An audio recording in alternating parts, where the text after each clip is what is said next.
Buenos días. Desde aquí en Caracas le damos la bienvenida. Es un honor para nosotros en CEDICE organizar el coloquio en honor a nuestro gran amigo Emeterio Gómez, que nos deja un legado a todos de la búsqueda de la libertad. Y la moderación la va a hacer su hija Fanny. Tenemos a Maxine Ross y a Luis Zambrano, economistas, que van a acompañarnos a analizar en este último de la serie de coloquios en honor a Emeterio. Y para CEDICE, en sus 36 años aquí en Caracas, es realmente un honor contar con gente tan dedicada y tan buena en la causa de la libertad. Muchísimas gracias y espero que lo disfruten. Muchas gracias, señor Blom. Bueno, mi nombre es Fanny Gómez, algunas me conocen como Fanita. Veo que mi mami se conectó, le voy a pasar la palabra a mi mamá, Fanny Lugo, para que dé brevemente algunas palabritas, luego voy a dar yo algunas palabras, voy a presentar el evento y seguimos así. Mami. Gracias, hija, de verdad. Gracias a todos por estar aquí. Maxine, no podía faltar. Agradecida, Luis. Y de verdad que agradezco muchísimo. Ellos saben lo que nos une, son demasiadas cosas. Y bueno, no ha sido fácil esta pérdida durante 7 meses de Emeterio, pero algo le agradezco, se dice muchísimo, y a todos los que están ahí, han estado siempre y han participado, el hecho de estar presentes siempre en nuestra vida, porque la verdad que para nosotros se dice ha sido como una casa más. Emeterio pues fue prácticamente cofundador y ha estado pues siempre con Aide Sala y después con Rocío, que de verdad que no era más, era algo más que ser la directora, era la amiga, era la apreciada. Bastaba que Rocío le pidiera algo a Emeterio y él tumbaba, hiciera lo que, no había compromiso, ni compromiso familiar ni de ningún tipo, si se trataba de hacer lo que necesitaba Rocío en ese momento, lo que necesitaba CEDICE. Y saben ustedes lo apasionado que era. Yo no tengo que decir a Maxine, a Luis Zambrano, quien era Emeterio, por supuesto, ni a tanta gente que estuvo cercana a él y que hemos estado cercanos a él. Y bueno, CEDICE por encima de lo que sea, y eso pues tiene un valor muy importante, porque de hecho Rocío ha hecho este esfuerzo de estar ya 7 meses permanentemente, y todavía se nos quedan muchas personas por delante que no hemos podido meter en estos eventos, pero que el próximo año pues se podrán continuar algunas de estas sesiones. Son 36 años de CEDICE, de los cuales los 36 años de CEDICE, Emeterio ha sido parte importante de CEDICE. Pues gracias a todos, Maxine, Luis. Y con esto cerramos por este año cerramos el evento y los encuentros y el legado de Emeterio, que va a seguir igual. Tenemos muchas personas que están alrededor de Emeterio y siguen estándolo, y van a continuar manteniendo vivo el pensamiento Emeterio, así como los efectos que ya iremos viendo los resultados de toda la continuidad de esos movimientos, lo vamos a seguir viendo. Gracias, gracias, gracias, hija, y buenas tardes. Gracias, Maxine, gracias, Luis. Demasiados años. Amén. Gracias. Gracias, mami, por esas palabras tan lindas y tan emotivas. Yo, bueno, como decía, me dicen Fanita, todo el mundo siempre me ha conocido por Fanita porque mi mamá es Fanny.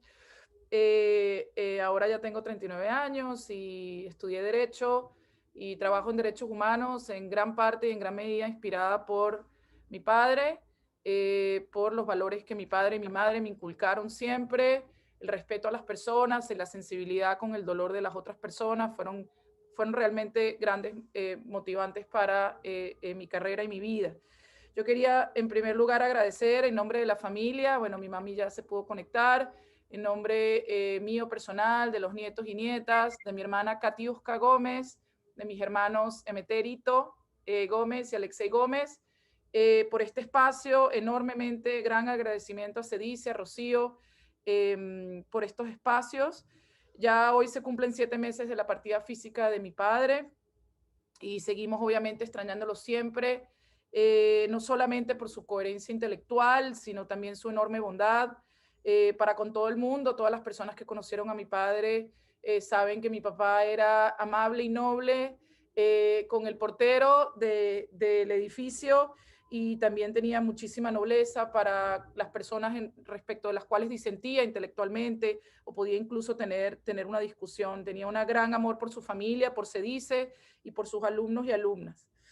Bien, el título del webinar de hoy está inspirado en una obra conjunta entre Maxime y mi papá. Aprovecho para darles un gran saludo a Maxime Ros y Luis Zambrano. Son personas que siempre sonaron de la mejor manera en mi infancia y mi adolescencia, y sé que mi padre estaría muy orgulloso de saber que ustedes están formando parte de este proceso de honrar su legado y seguir teniendo discusiones y tertulias como a él tanto le encantaba tener en relación con sus ideas y las ideas compartidas.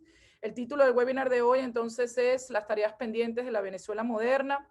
Está basado en el escrito, un escrito entre Maxime y mi papá, que tiene ya tiene algunos años, pero que tiene igual de vigencia y validez para hoy en día.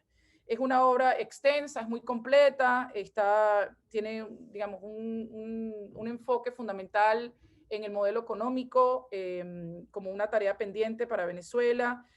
Yo solamente quiero resaltar una única idea que para mí era una de las piezas truncales donde mi papá y yo coincidíamos de una manera muy hermosa y nos retroalimentábamos mucho intelectualmente, y es la parte del libro que habla del neoliberalismo salvaje al capitalismo humanista. Entonces cito muy brevemente un pasaje del libro, y dicen Maxime y mi papá: la única forma de acceder a un capitalismo humanista es aceptar el neoliberalismo salvaje. Es decir, la única forma de atender las necesidades de las personas más pobres es impulsando una economía sana y abriendo el aparato productivo a la competencia en los mercados externos. Para mí esto es de los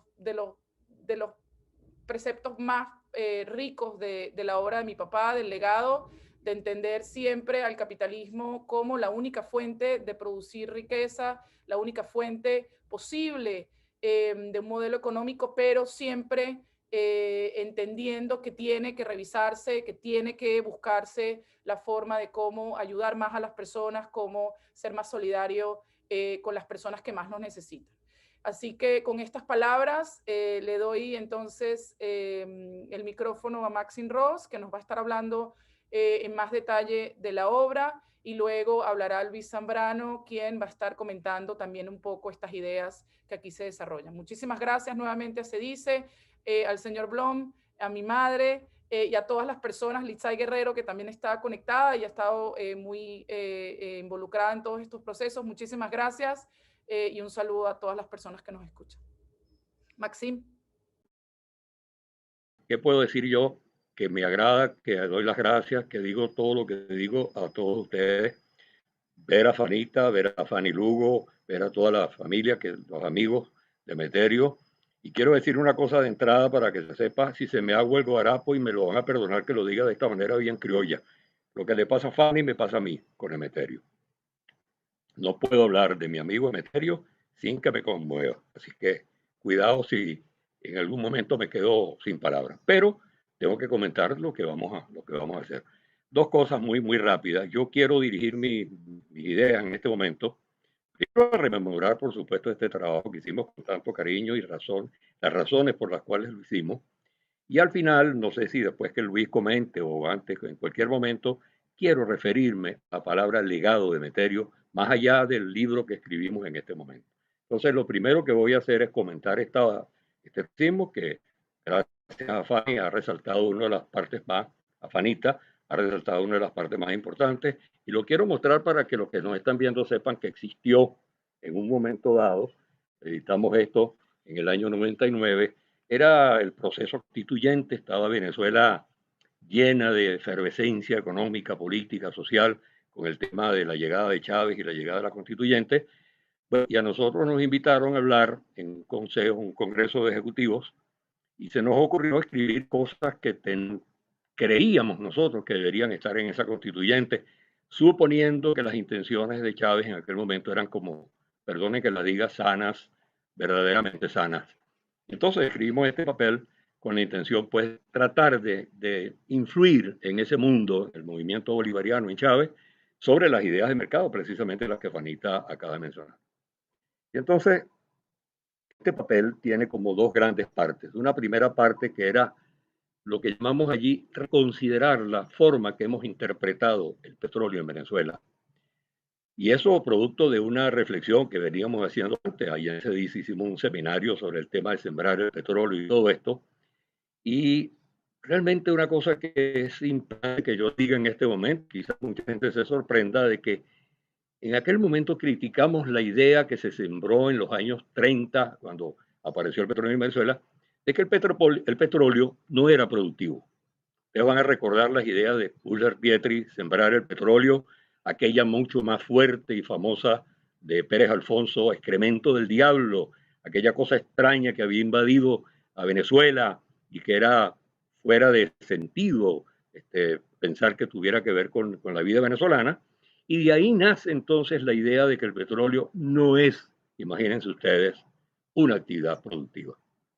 En aquel momento escribimos, creo que esa frase la puso Emeterio en el momento, qué barbaridad, ¿cómo que no es productivo lo que le ha dado a Venezuela 100 años de recursos, 100 años de ingresos? Y el problema principal radica que caímos en una trampa que hoy en día no la hemos revisado suficiente, y es que dijeron, nosotros no, nosotros negamos eso, dijeron en ese momento que el petróleo era una actividad que solamente generaba renta.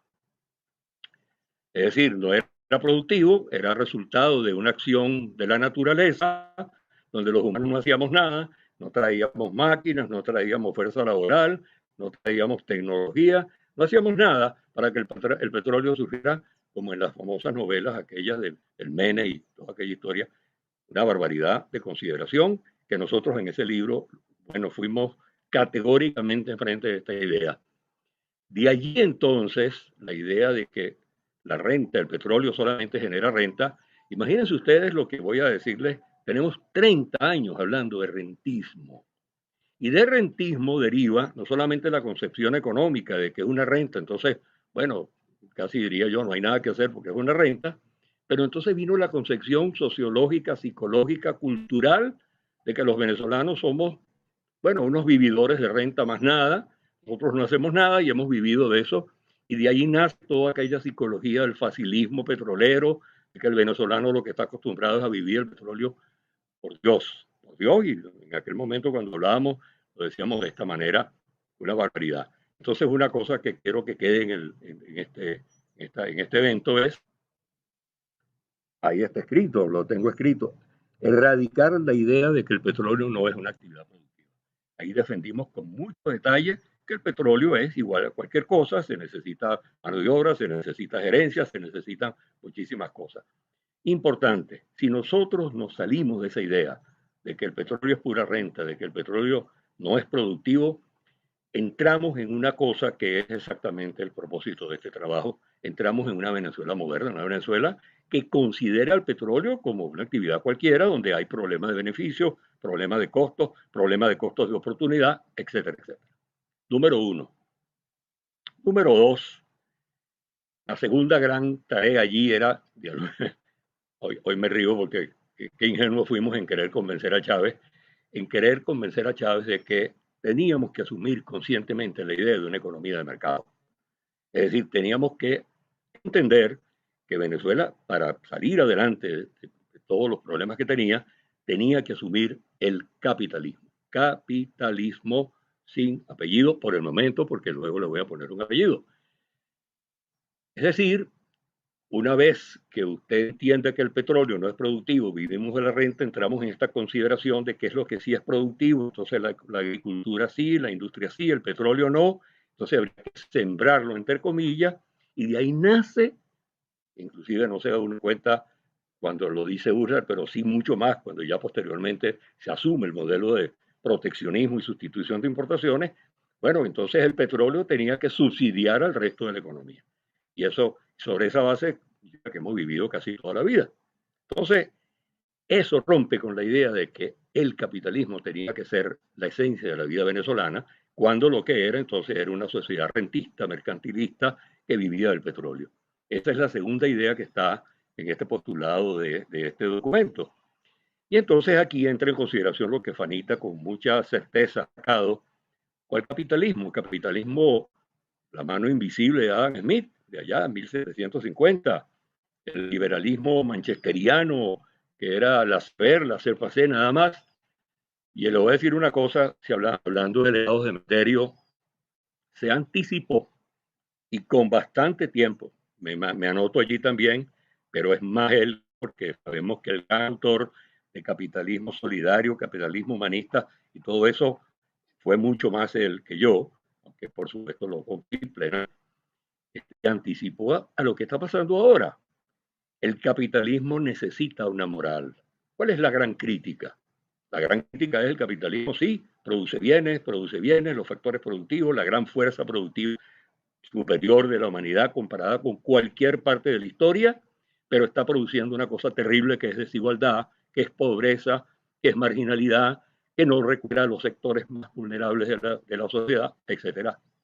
Y resulta ser, y vuelvo a repetir, Emeterio, ese es un gran legado, Emeterio se anticipa a tiempo con esta idea, por cierto, cosa que generó controversias fuertes, inclusive en el propio se dice, cuánta moral ponerle al liberalismo.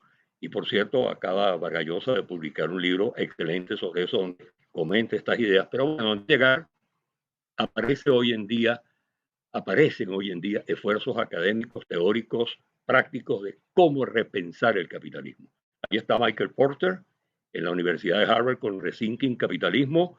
Ahí está el grupo de Conscious Capitalismo. Ahí está el Foro Económico Mundial que se reúne en Davos diciendo, señores, hay que, perdona la expresión inglesa, hay que resetear el capitalismo. Viene un evento ahora a comienzos del 2021 donde se van a reunir muchos a repensar esta idea. Y uno que quiero no olvidar, el presidente de la Kodak reúne a 150 grandes corporaciones internacionales en una mesa para decir, señores, esto hay que pensarlo, no podemos seguir pensando así. Y concluyo esta parte con una referencia muy rápida a Adam Smith. Se le echa la culpa a la mano invisible, pero es que nos olvidamos de que Smith escribió otro gran libro, La teoría de los sentimientos morales. En ese gran libro está la parte que Smith le pone a la sociedad, civilismo, civilización, bueno, al ser humano bondadoso que está contribuyendo a la economía con una economía donde el concepto de mano invisible no es solamente el que incorpora Smith. Smith habla de la mano invisible, pero cuando ustedes lo lean verán que la expresión no es la creación de la economía de mercado, es que resulta que como las personas, los individuos actúan de esa manera buscando la ganancia, como decía el profit sake, pues resulta que eso ordena a la sociedad como una mano invisible. Pero está del otro lado el sentimiento moral, está toda una vida civilizada que ordena aquello. Y eso es lo que hay que pegar ahora de alguna manera bien importante. Yo diría que con esto resalto lo que me parece a mí lo más importante, gracias a Fanita que lo sacó adelante, pues sí, revisar la idea que tuvimos del petróleo, revisar considerablemente cuánto productivo era, revisar el concepto de renta que creo que mucho daño nos ha hecho culturalmente y políticamente. Fíjense ustedes, recuerdo rapidito, para no excederme, de la idea de la renta nace la idea del estatismo. El petróleo, como es tan importante y somos dueños, supuestamente los venezolanos, lo termina siendo el Estado.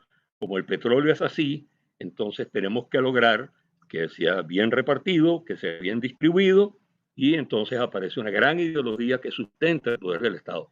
Hay autores que defendieron eso y de alguna manera, concluyo con esta idea, le dieron peso a las grandes etapas socialistas que ha vivido Venezuela, por supuesto con mucho mayor énfasis en esta última etapa que estamos viviendo en este momento. Lo dejo en este momento para que Luis tenga oportunidad y ya después recuperaré un poquito lo que para mí son los legados fundamentales de mi querido amigo Emeterio.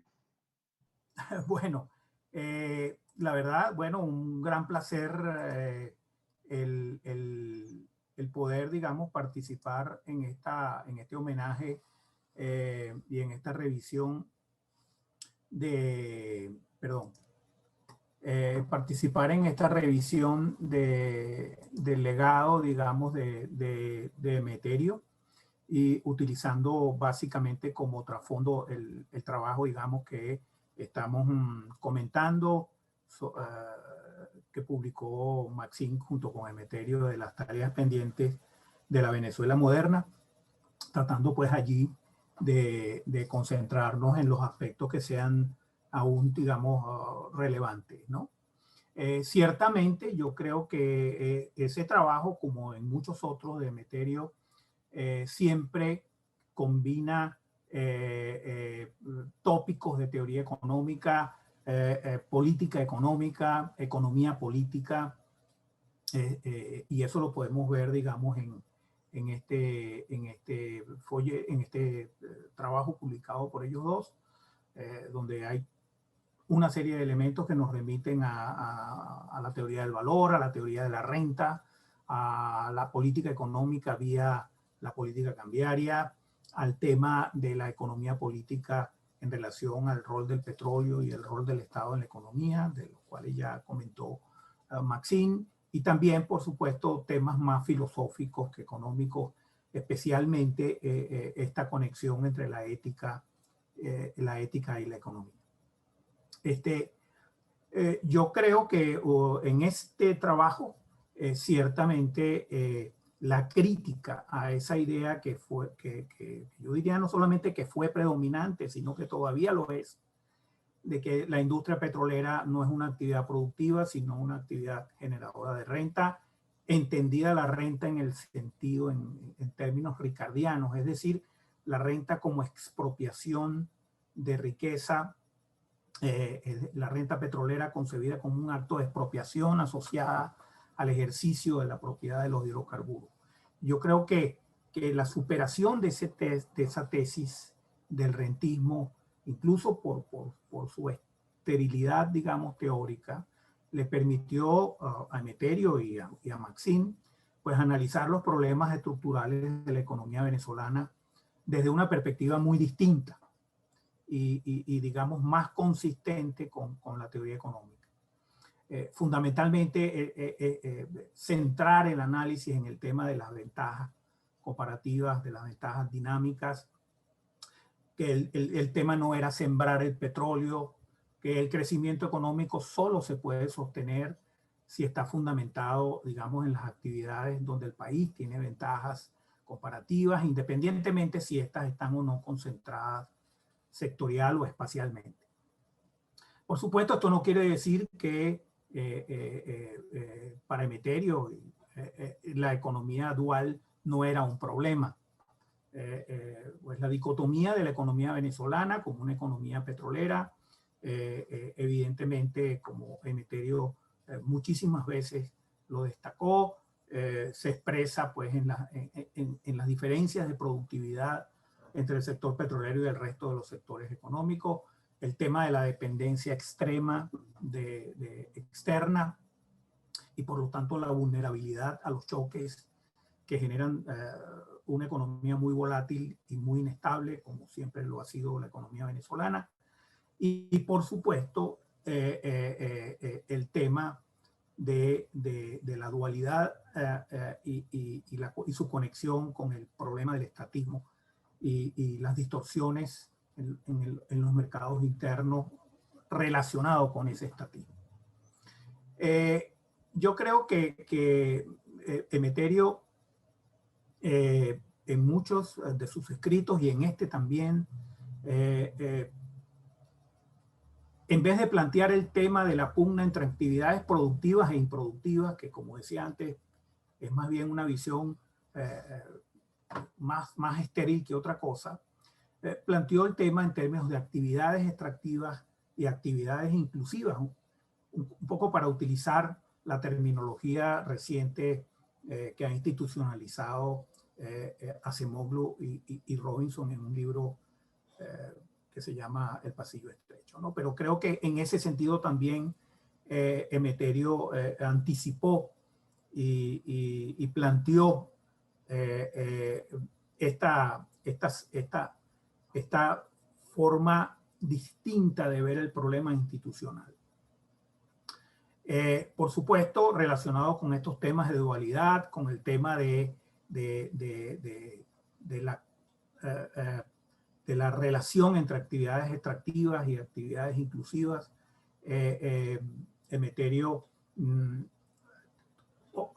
derivó, digamos, en el tema cambiario y en el tema del nivel del tipo de cambio real en Venezuela, dentro, digamos, de toda esa concepción de una apreciación permanente del tipo de cambio real y sus implicaciones.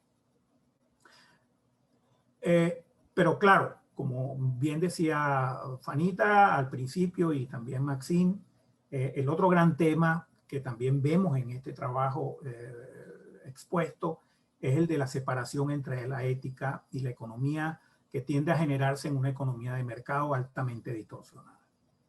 Es decir, una de las preguntas fundamentales que yo creo que Emeterio, sobre todo en los últimos años, se dedicó en forma además empecinada, diría yo, es tratar de responder a la pregunta de cómo construir una economía libre y democrática de mercado sin abandonar los principios éticos fundamentales que definen el humanismo, pues, ¿no? Para decirlo de alguna manera. Y eso me recuerda además probablemente estas inquietudes de Emeterio en este tema nacieron y se desarrollaron tempranamente cuando compartíamos cátedra en la Escuela de Economía de la Universidad Central y tuvimos seminarios y pasamos semestres completos tratando de entender y estudiar esa conexión entre el libro de la riqueza de las naciones de Adam Smith y su otro libro que citaba Maxine también, de los sentimientos morales. Ahí pasamos muchísimo, tuvimos muchísimos debates, estudiamos muchísimo esas obras y toda la bibliografía conexa, digamos, a ese asunto, y creo que a Emeterio eso lo marcó definitivamente, y creo que de una manera muy fértil planteó cosas trascendentes en relación al capitalismo y su conexión con el humanismo y la ética. Bien, por supuesto que, la última década en Venezuela ha sido muy importante en cuanto a los cambios estructurales que ha sufrido la economía venezolana, algunos de los cuales Emeterio no alcanzó a ver en todas sus magnitudes. El tema de la acumulación de los desequilibrios macroeconómicos fundamentales, todo el desmantelamiento institucional y la prolongada inestabilidad política que han caracterizado, que sobre todo se ha profundizado en los últimos 10 años, los choques externos más recientes que tienen que ver con el derrumbe de los precios petroleros primero empezaron a decaer, digamos, simplemente estaba diciendo que la economía venezolana en los últimos años, yo diría en los últimos 7, 8 años, ha sufrido cambios estructurales muy profundos que, bueno, Emeterio no alcanzó, pues, digamos, a ver en todas sus magnitudes. Y que esos cambios tienen que ver con la acumulación de los desequilibrios macroeconómicos fundamentales y sus efectos, el desmantelamiento institucional y la prolongada inestabilidad política que han terminado, pues, por contraer en forma dramática la capacidad productiva y el capital social en Venezuela. Los choques externos más recientes que tienen que ver con el derrumbe de los precios petroleros, con el acelerado cambio en el mercado energético mundial, de manera que hoy es evidente la irreversible transición energética, que no nos va a favorecer como país, digamos, económicamente hablando.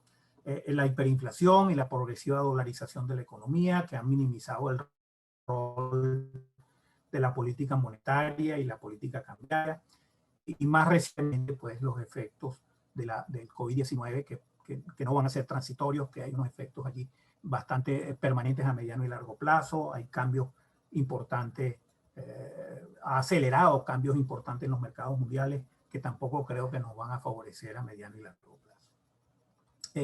Evidentemente, esos problemas estructurales nos plantean nuevas preguntas. Esas preguntas aún creo que estamos lejos de tenerlas claras y, por supuesto, menos aún de tener respuestas adecuadas. Probablemente vamos a dejar de ser un país petrolero, no porque hayamos sido exitosos sembrando el petróleo, ¿no? Sino simple y llanamente porque ya no hay otra alternativa. Ahora, ¿cómo será la Venezuela postpetrolera? ¿Qué debemos y podemos hacer en la transición? ¿Cómo restablecer los equilibrios macroeconómicos, la estabilidad de precios, sustituir la base económica del país? ¿Qué sectores hay que apostar en el futuro? Si es que hay que apostar a algún sector. Si que seremos capaces de cambiar la relación entre Estado y la sociedad en Venezuela, si podemos desarrollar instituciones inclusivas. Es decir, el petróleo ciertamente va a cambiar su rol en muchos aspectos. No solo en el sentido de que el tamaño de la industria va a ser mucho menor y su aporte fiscal mucho más pequeño. Probablemente la diferencia de productividad entre el sector petrolero y el resto de la economía, como bien decía Maxine, que tanto nos preocupó en el pasado, va a dejar de ser un problema central, simple y llanamente porque hemos perdido la capacidad y la productividad en ese sector. Y porque los precios en el mercado internacional no nos van a ser nada favorables. Como consecuencia también lo va a ser la tendencia crónica a la apreciación del tipo de cambio real. Es decir, la temida enfermedad holandesa probablemente ya no será ya nosotros no seremos un enfermo notable de esa enfermedad, creo. Y por otro lado, pues si la dolarización se convierte en un asunto irreversible, pues el tipo de cambio también se puede volver un asunto cada vez más irrelevante y con ello la política monetaria y la política cambiaria. Yo estoy seguro que si Emeterio aún estuviera entre nosotros, estaría ayudándonos a replantearnos estos cruciales asuntos.